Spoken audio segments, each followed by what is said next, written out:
Greetings and welcome to Be My Guest. I have Shanti Yogini today as my guest. Welcome. Namaste. Thank you so much for having me here. I feel really honored and blessed. I feel very honored to be talking about yoga and all things good and happiness. So, Shanti Yogini is a 2-minute yoga meditation master and a #1 international best-selling author of Happiness, the Key to Success. She offers leaders and leaders-to-be simple 2-minute yoga meditation practices to instantly transform from stress to self-mastery, from negativity to positivity, and from illness to wellness. She trains world-class leaders and teachers through yoga in its authentic, pristine, and purest form. Shanti leads a movement called Liberate Yoga. With that, I'm going to ask you more about Liberate Yoga and why did you start the movement? Okay, thank you so much for the nice introduction. So, yoga currently is chained to fitness exercises. Right. Because whenever you hear the word yoga, people immediately connect it to a yoga mat, somebody doing, stretching the body, and so they only can connect it to that. Yoga has become equivalent to that. So To in movement. a way, to physical movement of the body. And so in a way, yoga has got chained to fitness exercises. So because of that, even the benefits that people think they would get from yoga is also very limited, only limited to like exercises and maybe a little bit of relaxation, maybe some calmness they experience, but it is all only that much. But yoga as a science of how to live has much broader scope, and therefore we need to liberate yoga, which is currently chained.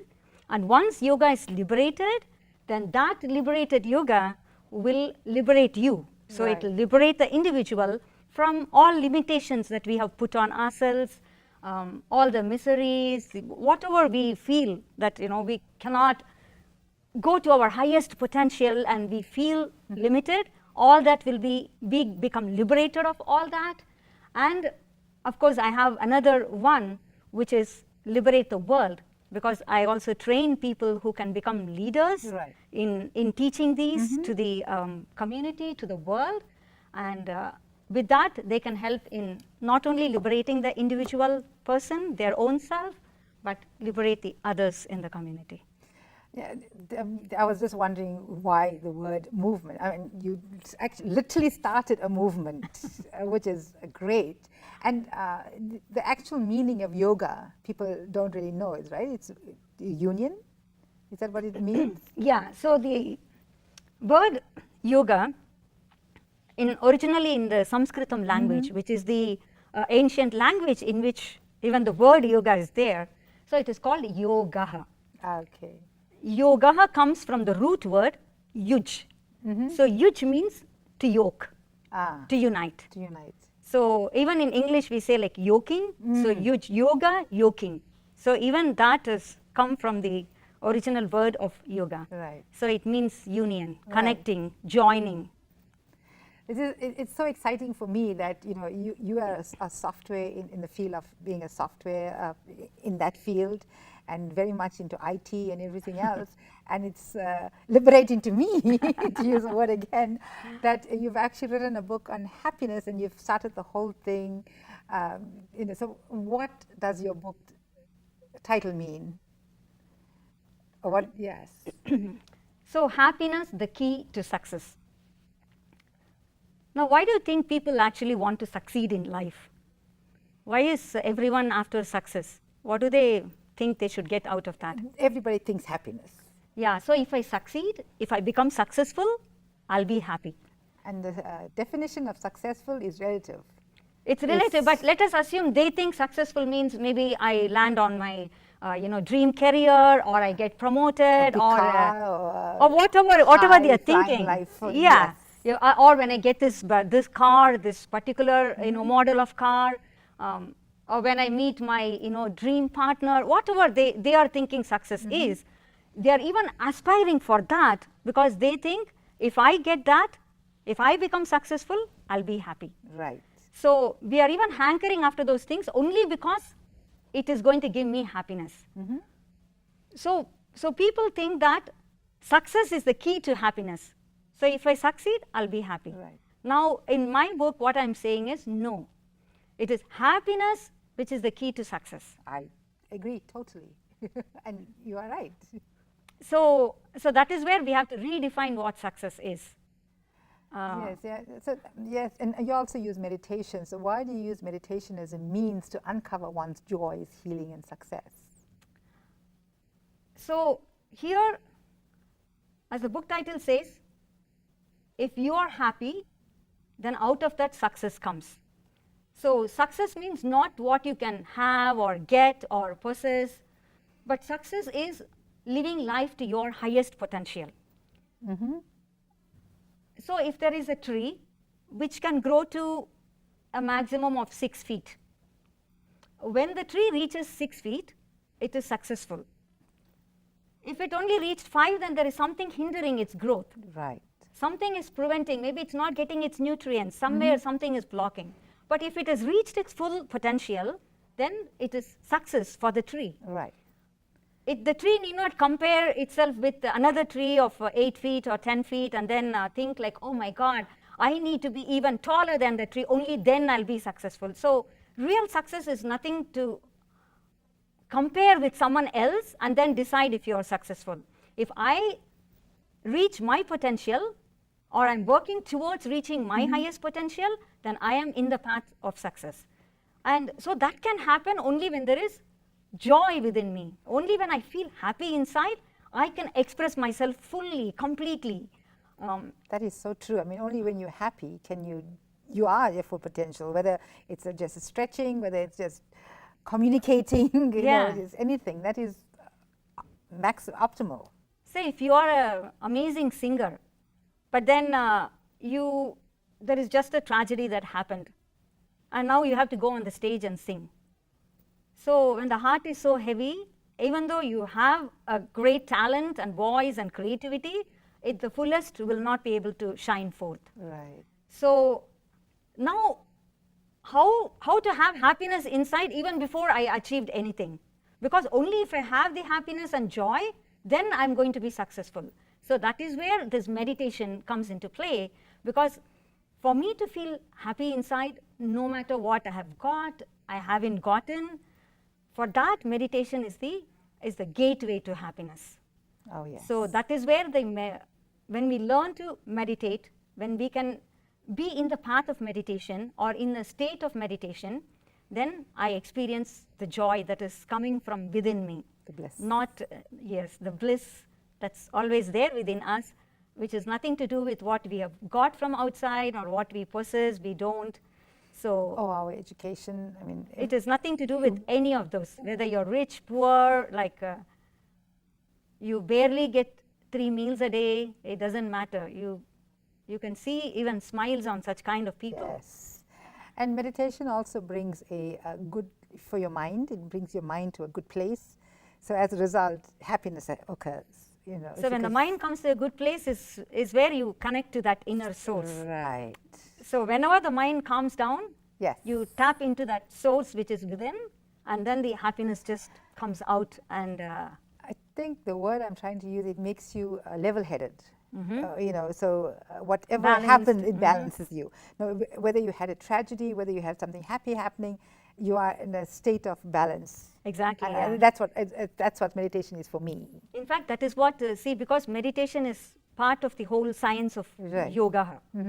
It's a last stage. And everything else we do in the whole science of yoga, it is the preparation to be in that state of meditation. To be able to even sit for 2-3 minutes and completely, tap into that inner source. So in that you were saying, that the balance is still meditation. Actually, balance is what is called yoga. Okay. So they say samatvam yoga uchyate. So samatvam is equanimity. Okay. Sama, the word same, we say in English. So that has come from sama of Sanskritam. So samatvam, that is the sameness, the evenness, that balance. So that is called yoga. It is yoga uchete. Okay, so what is the role of yoga in all this process? I mean, we sort of answered a little bit. Little bit. So how does yoga actually prepare us for that state of meditation? So the various aspects of yoga help us to always come to the present moment. There is no doing two things at a time when it comes to a yoga pose. Like if we are doing it correctly, like if I'm in a gym and I'm like working out, I could be listening to music, I could be just reading a magazine and still be, going on the machine. So, but with the yoga pose, if I'm just taking the pose now, even in that, because I'm always associating it and, doing it along with my breathing, breathing in, breathing out, and breath is something that's happening in the moment. So it's whenever I am able to focus on the breath, I'm always in the present. And so it is a training for the mind, because the mind naturally doesn't want to be in the present. No. It wants to run to the past, to the future. Even if it is 1 minute back, it wants to go. Or it can be like 1 hour later, Right. or even 10 years back, 10 years later. But somewhere the mind is there or here. For it to stay here, that means actually there is no mind when you are in the present, because there is nothing to think about when you are just in the moment. So that is what every aspect of yoga trains you in. So when the mind is trained like that to be always in the moment, in the present, then it is slowly preparing you for that state of meditation, which is nothing but staying in the moment, staying in the present. So, I like the way you spoke about all of this kind of different things, but I'd like to know what got you interested in starting writing your book, and why the book, and I know we spoke about the title of the book, and can you give me a little bit more about all of that? From a software person to writing, being an author and presenting yourself. Did it start off by presenting to people and then somebody had suggested you write the book? Or? Oh, the book desire started way back when my father, who is my guru, even though he's no more in the physical world, he's still my guru, because he taught me a lot about yoga, yoga, not because he was practicing anything of a yoga pose or anything. He never did a single yoga pose in his life. But he taught me about life, and yoga is nothing but it's a science of how to live. So he never even mentioned the word yoga, saying like, I am teaching you this. But it was more when I left the software in 2003, and then I decided that I want to do something, meaningful. More. It was like, I don't want to be sitting on the, just on the chair, the table, the computer, and doing that the whole day. I felt I'm more a people's person. That is what my father also had told me, that you are actually more suited for being a teacher rather than being an engineer. So he even told me not to go into engineering. But nevertheless, I went. But after, in 2003 is when I realized, like, I'm done with it. Like, I really want to do something that's really close to me, something I can interact with people, that kind of a thing. So after I resigned, I took a teacher's training program here, and I went back to India and stayed for an year. I did more courses, so that even though I had been practicing all this from my young age, but to teach, I just needed to be more knowledgeable and gain more wisdom in the area. So when he wrote 2 books actually. Oh, all right. And I remember reading that in your book. Yeah. Too. So I don't know, at that time I was, because he was my role model for everything, I said, oh, one day even I should write a book. So just the desire came, but nothing concrete. Seed was planted. Yeah, the seed was planted. But then when he passed away in 2010, I felt, oh my God, he's no more. I need to really put all his lessons into a book. Like, I've learned so much about life from him. So it began to sprout, and I started actually even writing, like maybe my first 10 pages, even in the flight to go to see, like right after the death, I said like, oh my God, I need to put, and I started. But then, it was like on, off. And then I, of course, put everything and made a huge book. And I thought, okay, that's about 4 years back. I thought I was ready. That is your huge book, your first book, correct? That's the, that's the first book. I mean, last year only, of course, it got, so that is where the desire, the thing, I was in the process, but it was not in a way that I could really, in fact, even this is not what I even started with. So those books are still there to be published. Okay. This was because I accidentally met someone, a publisher, and he said, if you write a book on meditation, I can publish it, he said. Of course, I didn't go to him for publishing, but oh, really? Okay, you want me to write on meditation? Oh, I have the book written on yoga, but it's okay. Meditation is part of this. So there's no harm. I can link the two. Yes, I can write. So, that's how it went off to the meditation topic rather than the core of the yoga and the things that I learned. So it's finally there, but the other things are still available, and I have to just publish them as books. So you say your dad's your mentor. Yes, all of us. And we are the off product of them, right? And or whatever. And they say normally children learn with what they live, and obviously that's partly what you're trying to say too. But with your, you said he was your mentor. You said he didn't quite do yoga. So how would you describe his mentorship to you? Is that a difficult one? No, it's not. Because he used to ask me a lot of questions. He lived in yoga, as I told you, it's a science. There are many aspects. Yes. So one aspect is the values that we pursue in life. Right. Like we call it yamaha, niyamaha, so the disciplines, the values. So he lived all of them. Whether it was his honesty, whether it was his the truthfulness, the courage to not be afraid, but do what he thought is the truth.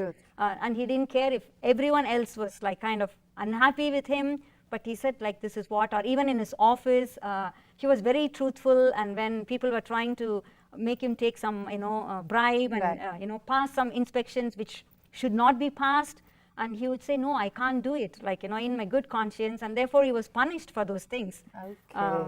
Okay. He was even once put in a hospital for no problem at all, but just as a punishment, like, hey, you did this, so false certificates, and then he had to fight his case. So I had observed how he lived his life, the discipline he had, and the simplicity.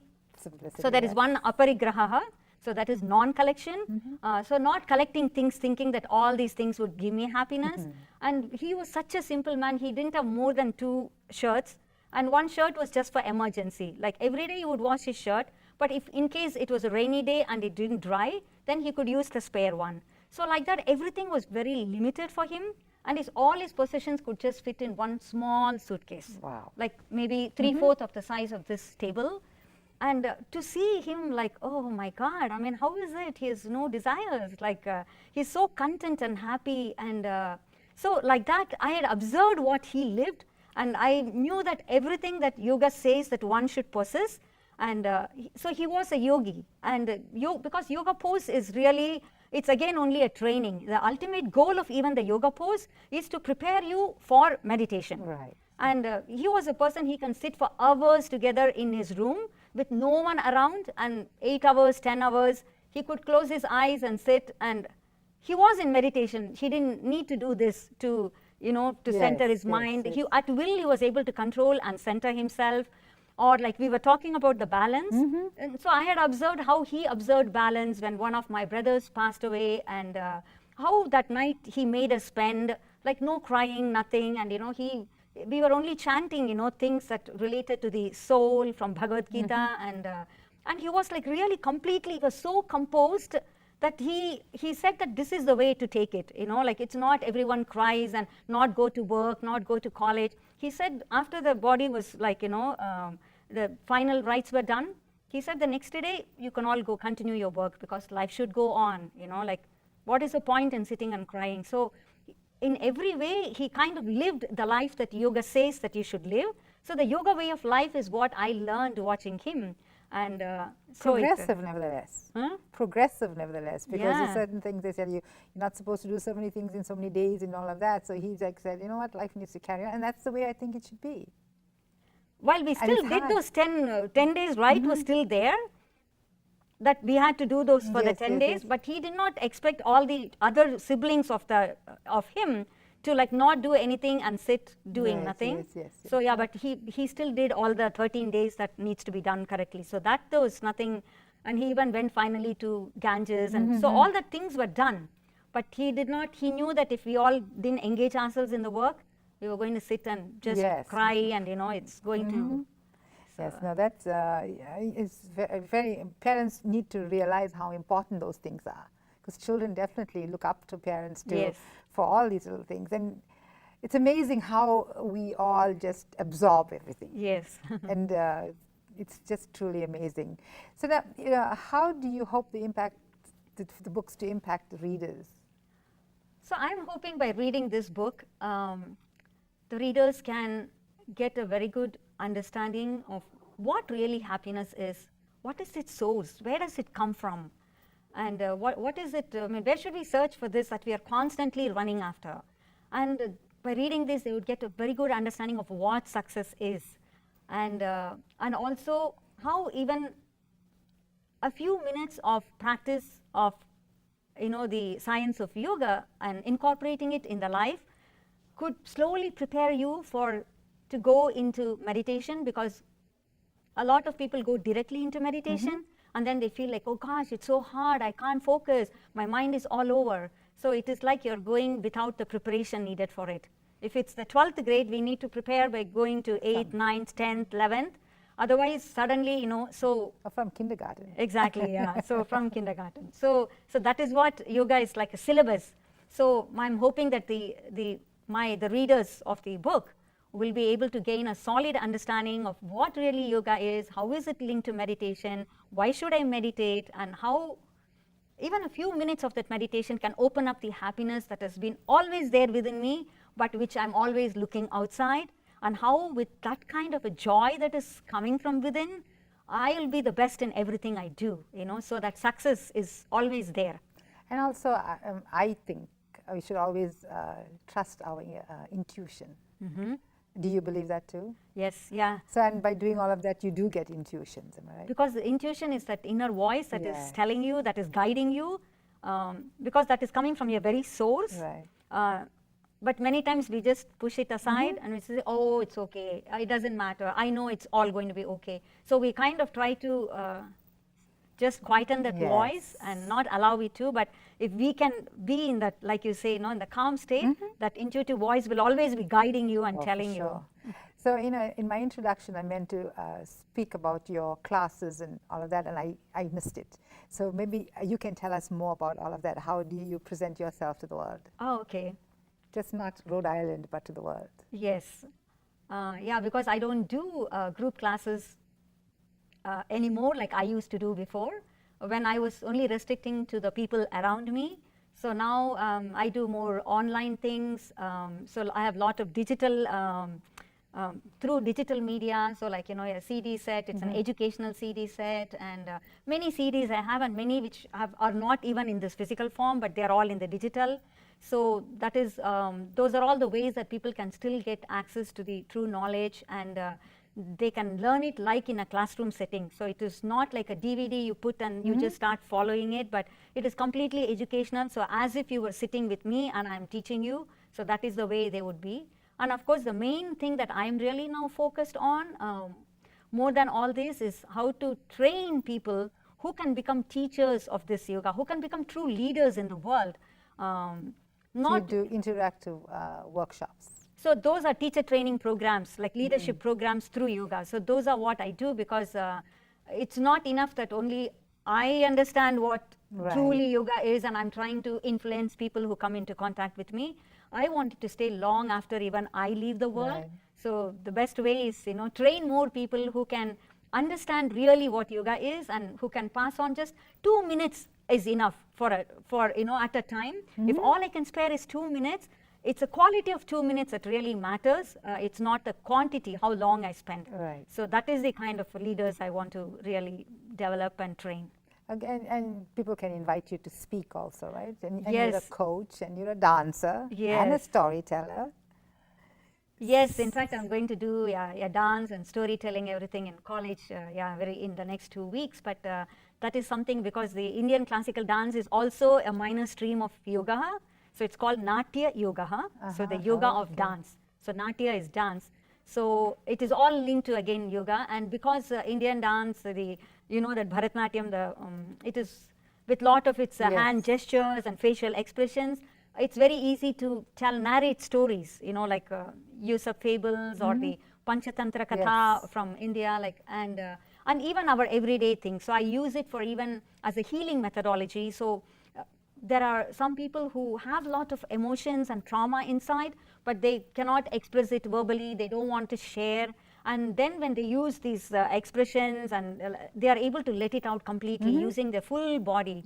So it just leaves their system and they can feel liberated. So they're all kind of interlinked, the storytelling, the dance, and speaking, because I know I'm always looking for opportunities to speak and spread the message, because there is so much limited understanding of yoga and about meditation, because this is yoga, this is meditation. So people have just isolated the two, and I just want them to understand, hey, you know, it's all linked. You keep studying this and you will land up there.